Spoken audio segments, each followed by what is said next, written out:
Hello everyone, welcome to LAWBY PODCAST.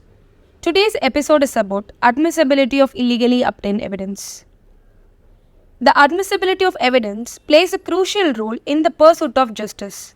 In the legal realm, the question of whether illegally obtained evidence should be admitted as proof in court has sparked widespread debate and controversy.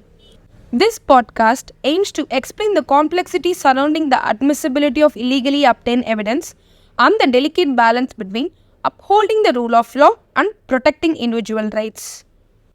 In this episode, I will elaborate on the admissibility of illegally obtained evidence across three segments. Firstly, by defining what constitutes illegally obtained evidence. Secondly, by delving into its implications on individual privacy. And lastly, by exploring how courts navigate the delicate equilibrium between upholding fundamental rights and ensuring justice. Unveiling illegally obtained evidence. Shadows in the courtroom. Illegally obtained evidence refers to any information or material that has been collected in violation of established legal procedures, often breaching an individual's constitutional rights.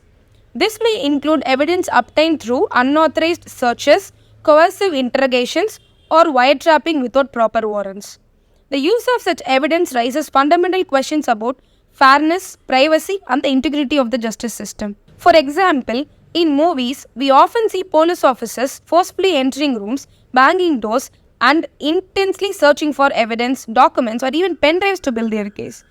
However, it's important to note that in real-life scenario, such actions could potentially be considered a violation of individual rights.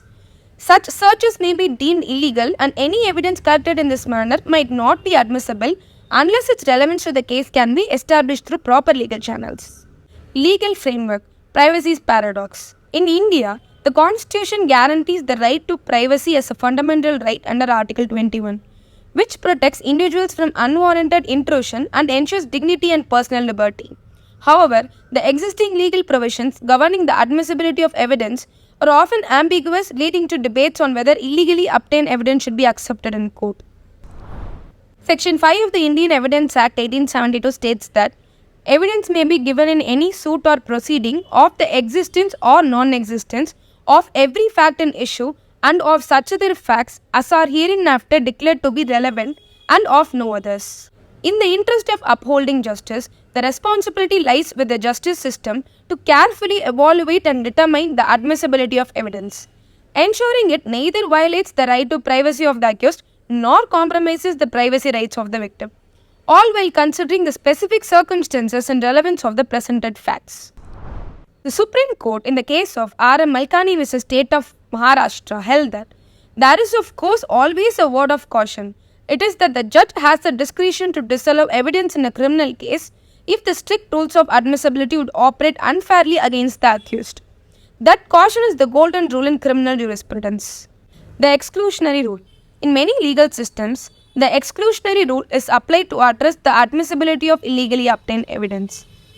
This rule dictates that evidence obtained in violation of an individual's constitutional right should be excluded from trial, preventing its use against the accused. The purpose of this rule is to deter law enforcement from engaging in unlawful conduct and to safeguard citizens' rights from unjust state action. Nevertheless, the principle may not be applied to reject highly significant evidence that could result in the nullification of a well-founded prosecution.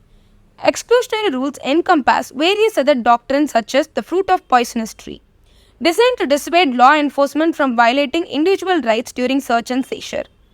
However, this specific doctrine does not find direct applicability in India. Court striking the balance between rights and proof. The Indian Evidence Act 1872 does not explicitly address the methods of collecting evidence in a precise manner, nor does it directly address the legality or illegality of specific evidence. Instead, its focus is primarily on determining the relevance of evidence presented during legal proceedings. Sections 24, 25 and 26 of the Act, however, do pertain to confessional statements and their validity. Notably, the Act specifies that confessions made to police officers cannot be used as evidence against the accused in a court of law. As a result, it becomes crucial to consider the court's stance on this matter, particularly as we progress along the timeline of legal proceedings. To comprehend the question in India, over time the courts have repeatedly stressed the admissibility of such evidence while acknowledging certain limitations. In the case of Bhairada versus State of Gujarat, it was established that the failure to comply with the certain search-related provisions would not render the evidence inadmissible unless it resulted in prejudice against the accused. Similarly, in the case of State of Maharashtra versus Natwarlal, it was held that even if the search was conducted illegally, it would not invalidate the seizure or its admissibility as evidence. However, the court might carefully scrutinize the evidence concerning the seizure. In R.M. Melkani vs. State of Maharashtra, it was determined that tape-recorded conversations obtained through unauthorized eavesdropping, though occurred unlawfully, are still admissible. The court reasoned that police officers are more likely to act properly when improperly obtained evidence is subjected to careful consideration and caution by the judge. Recently, in the case of Deepthi Kapoor vs. Kunal Julka, the Delhi High Court, while addressing matrimonial disputes, held that although rules of evidence favor a liberal approach for admitting evidence, this should not be misconstrued as an endorsement for employing any illegal means to collect evidence, particularly in relationships of trust like marriage. In the case of Mr. Virendra Khanna vs. State of Karnataka, it was declared that the consent and writing to be obtained from such a person before directing the administration of the polygraph test, mere silence of the said person would not amount to consent on behalf of such person. If a person were to refuse the administration of a polygraph test, no such polygraph test could be administered, and even if administered, the result of the said test would be void and cannot be considered by a court of law. 94th Law Commission Report, proposed reform that could reshape the future of illegally obtained evidence. 94th Law Commission Report approached the issue of unlawfully obtained evidence from a human rights perspective, taking into consideration the broad scope of Article 21 of the Constitution and the rights it aims to protect. It examined the existing legal provisions under the Indian Evidence Act related to the unlawfulness of wrongfully obtained evidence. The report highlighted that the current remedies available to individuals facing illegal search and seizure are insufficient. It argued that the exclusionary rule should be implemented in Indian courts to act as a deterrent against illegal conduct and evidence correction. The Commission proposed amendments to establish judicial enforceable sanctions against attempts to procure evidence illegally.